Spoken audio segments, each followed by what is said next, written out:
Bawat storya mahalaga, bawat kwento tumatatak sa bawat Pilipino. Kaya naman tinantaan na ang pluma ng ilang mamamahayag campus mula sa iba't ibang paaralan ng Distrito 4 sa lungsod Quezon para sa Congressional District 4 Secondary School Press Conference na ginaganap ngayong Lunes, Ikapito ng Oktubre dito sa St. Paul University, Quezon City. Halo-halong reaksyon ang nararamdaman ng ilang delegado dahil sa magang araw ng kompetisyon. Ayon kay Cassandra Santiago, mag-aaral mula sa Don Alejandro Roses High School, halos 2 linggo at buong araw na pag-ensayo ang kanilang ginawa. At po, online publishing po ako and WordPress po. Super bago po yung ginamit naming website para gumawa.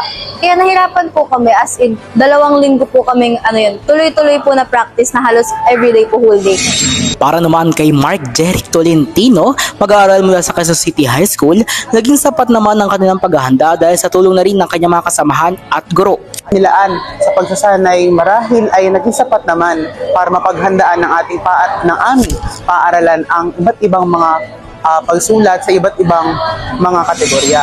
Napaaga ang kompetisyon dahil nakasaad sa Memorandum 1036 Series of 2024 na dapat maisagawa ang mga District Secondary School Press Conference sa lungsod ng Quezon sa buwan at araw ng September 21 hanggang 28, October 5 hanggang 26, at November 8 hanggang 10. Ayon kay Ginoong Eric Balse, dahil sa pag-adjust ng school calendar, kalimitang nagsisimula ang deforested species sa buwan ng Nobyembre o Disyembre.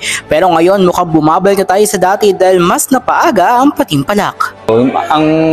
Pagdating sa preparation, parang napaaga in the sense na yun nga, nakasanayan namin November, December.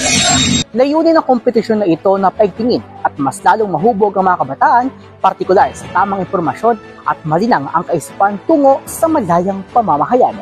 Ako si John Robin D. Nicolas, Boses ng Kabataan, Suhay ng Katotohanan.